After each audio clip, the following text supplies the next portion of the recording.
Imagine a sound, okay, just a single sound. And I don't mean a sudden bang like a gunshot or the rumble of an explosion. Hmm. I want you to imagine a scream, a high-pitched human shriek out in the middle of a muddy, gore-strewn field in France. Okay. The year is 1918. And the thing about this scream is it simply does not stop. It's not a cry for help that fades out. No, it's a continuous, organic, almost living noise that goes on for hours, piercing through the fog and the smoke, and it's driving the men in the trenches absolutely out of their minds. It's the kind of sensory overload that really, it defines the horror of the First World War. We often think of the visuals, the trenches, the gas masks, the mud, but the auditory experience, that relentless assault on the ears, was a huge part of the psychological torture. And in the story we're covering today, that shriek is the catalyst for everything. It's the Okay. hook that drags us right into the mud with them. It really is. Exactly. We are diving into a book called Angel Down by Daniel Kraus. And if the idea of a never-ending scream isn't enough to hook you, here is the structural hook that, honestly, it made my jaw drop when I first heard about it. Right. This entire book, all 304 pages of it, is written as a single continuous sentence. Which sounds, on the surface, like a gimmick. Or, maybe a nightmare for the reader. Right. I mean, my first thought was, that sounds exhausting. Mm-hmm. But once you actually get into the rhythm of it, you realize it's not just the author showing off. There's a very specific and frankly terrifying reason for it. It's what some critics have called a literary migraine, but in the most effective way possible. You really have to understand the context of the Great War to get this stylistic choice. Okay. This was the dawn of mechanized slaughter. This was the moment in history when we stopped killing each other hand to hand and started, feeding humans into a machine. And machines don't pause. They don't take a breath. Precisely. Once you turn that machine on, it loops, it repeats, it feeds on itself. So Kraus writes the book without full stops because the war didn't have a full stop. A wheel of violence. Exactly. The text just rushes forward, connecting every horror to the next with the word "and," creating this breathless, claustrophobic feeling. It's like you're trapped in a vehicle with absolutely no brakes. So we're dropping you right into this breathless machine. As I mentioned, the year is 1918. We're in the Meuse-Argonne offensive. It's muddy, it's bloody, and we are about to meet the man who has to go out into that screaming void. But here's where it gets really interesting. He is not your typical war hero. In fact, he's barely a soldier at all. No, he's... Private First Class Cyril Bagger is the antithesis of the noble soldier archetype. Meet Cyril Bagger. Yeah. If you're picturing a brave young man fighting for liberty, just delete that image from your mind. Right. Bagger is a con man. He's a grifter. He's a shirker. This is a guy who has survived the most horrific war in history, not by being brave, but by swindling his own squad mates. He represents a very specific type of survival instinct. While others are fighting for a cause, or for a country, Bagger is just fighting to exist. He rigs poker games. He volunteers for the most grotesque duties, like grave digging or latrine duty. Yeah, specifically because it keeps him off the front line. He's found a way to sort of monetize the chaos. He's totally cynical, and he has this bizarre, hallucinated quirk that really tells you everything you need to know about his mental state. Oh, yeah. He imagines there's a fly living inside his chest. Right, Uncle Sam. Yes. He calls this hallucinated fly Uncle Sam, and it just buzzes around his ribcage constantly. It's such a fascinating metaphor. It's this mix of, the nationalist propaganda, the Uncle Sam that convinced him to enlist in the first place, and this deep, rotting guilt. It's literally eating him from the inside. It is. It's a manifestation of madness, but also of the shame he carries. Because Bagger isn't just a con man. He's the son of a bishop. He comes from this very strict religious background, and he's rejected all of it for the sake of survival. But he hasn't completely let it go, has he? He's still carrying his father's red leather Bible. But not for faith, and that's the key distinction. He uses it as a talisman, a good luck charm, almost. So it's a tether to home. It's a tether to a home he can't go back to, or maybe it's a reminder of the authority he's rebelling against. It's just this physical object that grounds him when the hallucinations, when that buzzing gets too loud. So Bagger is our guide. He's unlikable, he's selfish, and he's stuck in a trench with a squad that is, frankly, terrifying. They call them the Butcher Birds, specifically Company P. And if you thought the Dirty Dozen were rough, these guys are Well, there's something else entirely. They are the disreputables, the misfits that the army doesn't really mind losing. You have Popkin, who is just a brute, physically formidable, dangerous, the kind of man who, enjoys the violence a little too much. Then you have Vec. In this image, I don't think I'll ever get this out of my head. Vec is a black soldier who operates a flamethrower, which is horrific enough. Horrific, yeah. But he is suffering from such severe shell shock that at one point in the narrative, he is wearing a severed horse's head as a mask. It's a grotesque image, but it fits the world Kraus has built. It's this surreal, nightmarish horror. Vec has dissociated so completely that he's donned the face of the dead innocent, the horse, to navigate the slaughter. He's become a monster of the A trench. minotaur, yeah. A monster created by the environment. It's madness as a survival mechanism. And then there's Goodspeed, who is described as squirmy. He's the scavenger. He looks at the battlefield and he sees a marketplace. Right. If there's a dead body, Goodspeed is checking the pockets. No question. Which leaves us with the moral anchor of the group, Arno. The kid. The child, really. Arno is 14 years old.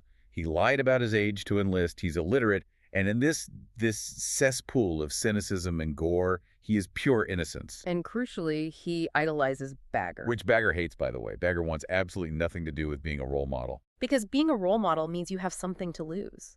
If you care about someone in the trenches, you've just given the war a new way to hurt you. Bagger's whole con man persona is a shield against that kind of connection. But Arno slips past that defense. He does. So this is our crew. A con man, a brute, a scavenger, a shell-shocked flamethrower operator, and a kid.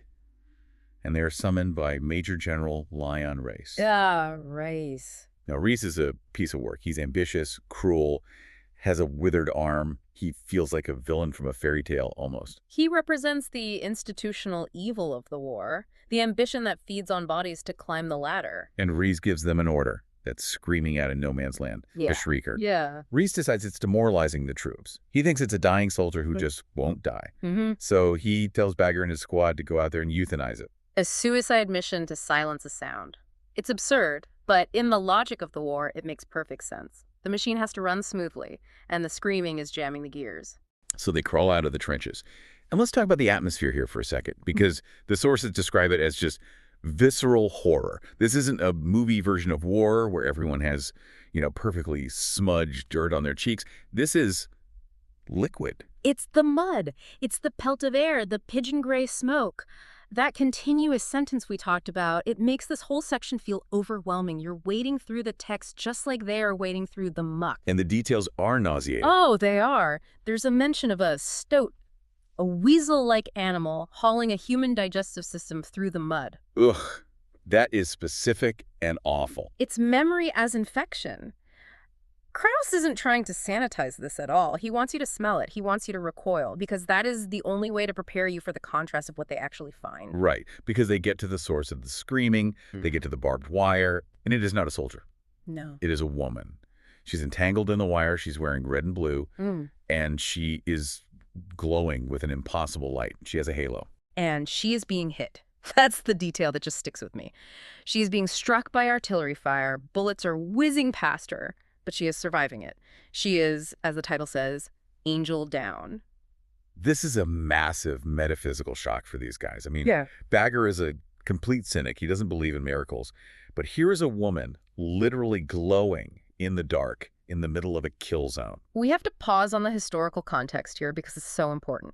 There is a very famous legend from World War I called the Angel of Mons. Okay, I've heard of that. The story goes that in 1914, British soldiers were saved from a German advance by a host of spectral archers, angels ascending from the clouds. It was a myth, a piece of fiction that got reported as fact, but the soldiers believed it. They wanted to believe that God was on their side. But Kraus is subverting that, right? This isn't some powerful army of angels coming to save the day. Exactly. This angel isn't saving anyone. She's stuck. She's angeled down. She is just as trapped in the mud and the wire as the soldiers are. It's a profound subversion. It suggests that the war has become so all-encompassing, so monstrous, that it has even ensnared the divine. The machine of war has caught an angel in its gears. So now the mission changes completely. They aren't going to euthanize her, they cut her down. But this is where the group dynamic gets fascinating and also terrifying. Because they don't all look at her and say, oh, wow, a holy being, let's worship. They look at her and see. whatever they want to see. It's the ultimate Rorschach test. The angel functions as a projection of their deepest desires and, their deepest corruptions. Okay, let's break that down. Start with Arno, the kid. What does he see? Arno looks at her and sees a mother figure. He sees a savior. His innocence projects safety and maternal love onto this being. He wants to be comforted. He sees what he's missing most, gentleness. Okay, but then you have someone like General Reese, or at least what they assume Reese will see. Reese would see a weapon or a trophy. I mean, if you capture an angel, that is the ultimate strategic asset. It's a career maker. It's power. Imagine the propaganda victory of having an angel in a cage. Exactly. And the rest of the squad. What about Goodspeed, the scavenger? Goodspeed sees a paycheck. He wants to sell the miracle. He's immediately thinking about the sideshow potential, the ticket sales. He's trying to commodify the divine. It's incredibly cynical, but perfectly in character for him. He's thinking, how can I flip this for cash? And Popkin, the brute. Popkin is driven by darker, more predatory impulses. His reaction is physical. It's about dominating. He wants to possess her. It's incredibly disturbing, but it highlights that finding something pure doesn't automatically make you pure. If you're a predator, you see prey, even if that prey happens to have a halo. So that leaves Bagger, our anti-hero. What does he see? Bagger is conflicted. He sees something vaguely familiar, maybe tied to his religious trauma, to his father, the bishop, but he also sees the sheer absurdity of it. He's carrying that red leather Bible, remember? Exactly. He's not a believer, but facing a literal angel, that challenges his cynicism. He can't just quip his way out of this one. It forces a crack in his armor. So they decide to carry her back. But they have to bind her first. They put her in a crate. Which they call the mercy seat. The irony is just, it's dripping off that. They find a divine being, and the very first thing they do is tie her up and shove her in a box to save her. It's the human condition in a nutshell, isn't it? We try to contain what we don't understand. We try to own it. And this journey back, this is where the novel really descends into hell. They are hauling this crate through the trenches, dodging shells, but the real danger isn't the Germans anymore. It's each other. It's each other. The paranoia sets in. They start fighting over who gets to control the crate, who owns the miracle. It's the contamination of the sacred. And that's a great way to put it. They have this miracle in a box, but instead of uniting them, it just tears them apart. It amplifies their worst traits, and all the while that single sentence structure is just driving them forward, unrelenting. And they walked, and they fought, and the mud sucked at their boots. It creates this fever dream quality. I want to go back to that structure for a second, because we mentioned the wheel. The author, Daniel Kraus, has talked about how this relates to modern warfare too, right? It's not just a history lesson. Right. Kraus argues that World War I was the moment we built the self-replicating machine, the wheel. Before this, war was terrible, but it was, for the most part, human. With WWI, you have artillery that fires from miles away. You have mustard gas. You have the beginning of the distance between the killer and the killed. Which leads directly to drones and modern warfare. Exactly. It loops. The sentence loops back on itself just as war loops. The "and" at the start of every paragraph signifies addition without conclusion. It's just more. More death, more technology, more distance. A period of full stop implies an end. Wow. But the machine has no end. That is terrifyingly relevant. There's another layer here, too, involving a book Bagger reads to Arno, son of Tarzan. Yes, that's such a brilliant detail. Bagger reads the story to the illiterate boy, and Tarzan represents the primitive, the wild, the rejection of civilization. And here they are, trapped in the ultimate expression of civilization-mechanized war. It's a perfect contrast. It highlights the difference between the natural violence of the wild and the unnatural industrial violence of the trenches. It's Bagger's way of escaping, of imagining a world where violence has a purpose, unlike the pointless slaughter they're trapped in. So, back to the trenches. They're hauling the mercy seat, the squad is falling apart, Popkin is getting violent, Goodspeed is scheming, and then the angel starts to change. Or rather, their perception of her changes. This is the twist. And we should be careful how we unpack this, but people need to know that this is not a Hallmark angel. This isn't some cherub with a harp. No, not at all. As the journey gets harder, as the men's souls get darker and more corrupt, the angel begins to look different to them. She grows black horns. And she sprouts big bat wings. Whoa. So, is she a demon? Is she the devil? That is the question the book forces you to ask. But there are a few ways to interpret this, and the expert consensus is sort of split in a really interesting way. Okay, let's hear them. Interpretation 1. Interpretation 1. She is a fallen angel in the literal Luciferian sense. She fell from the sky. She has bat wings. She is a devil. The squad thought they found salvation, but they actually just picked up damnation. That fits the horror vibe perfectly. It suggests the universe is just mocking them. Right. But then there's interpretation two, which I find even creepier. Go on. Biblical accuracy. If you actually read the Bible, Ezekiel, Revelation angels are not cute. They are terrifying. They are wheels covered in eyes. They are flaming swords. They are, for all intents and purposes, monsters. So perhaps she isn't evil? She is just accurate. Exactly. She is a power so immense that the human mind perceives it as monstrous. Okay, what's interpretation 3? That she is a mirror, a blank slate. The men are corrupt, they are violent, greedy, and broken. As they drag her through the mud, as they project their own sins onto her, she reflects that back at them. So they see a demon because they are becoming demons. Precisely. Sure. That connects back to Vec wearing the horse head or Goodspeed wanting to sell her. They are polluting the miracle. Did she change? Or did they just finally see the truth of their own situation reflected back at them? Amidst all this horror and transformation, Bagger, the gambler, the con man, decides to make a bet, the ultimate wager. Bagger is a man who understands odds. He understands rigging the game. But here, he's faced with something he can't rig, and he realizes that the only thing that matters, the only thing that is real in this hellscape, is Arno, the boy. The kid he didn't want to care about. The kid who idolizes her. Arno is the only spark of humanity left. So Bagger makes a wager with the entity, whatever she is. He bets his own soul, essentially. He vows to never take another life if the entity saves Arno. A pacifist vow in the middle of the bloodiest war in history.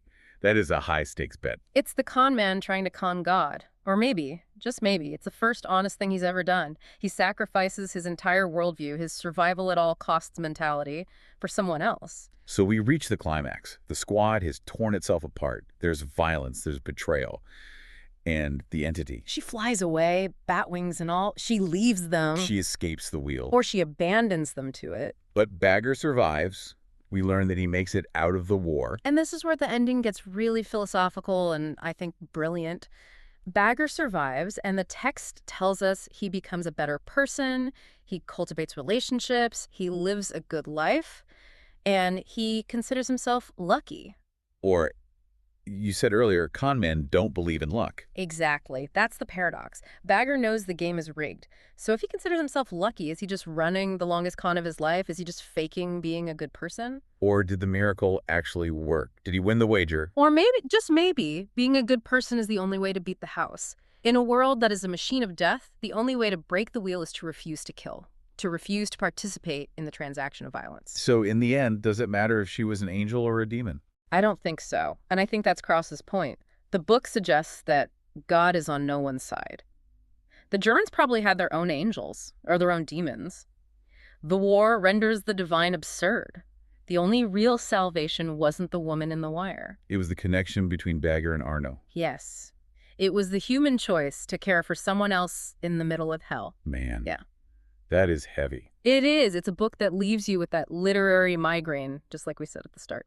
I want to circle back to that image of the wheel one last time before we wrap up. Because the war did end. 1918 came and went. The armistice was signed. The war ended, but the machine didn't. That's the haunting implication. The wheel kept turning. We got World War II, we got the Cold War, we got modern drone warfare. The sentence didn't end. We just added a comma and kept writing. It makes you wonder, if we are trapped in this cycle, this run-on sentence of history, where do we find the periods? Where do we find the full stop? Maybe we don't. Maybe the only periods are the ones we place ourselves, individually. Like Bagger vowing not to kill.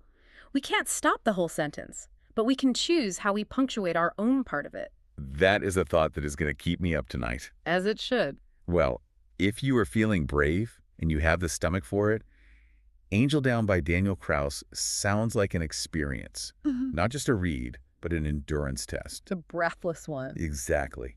Just remember to breathe when you see all those ands.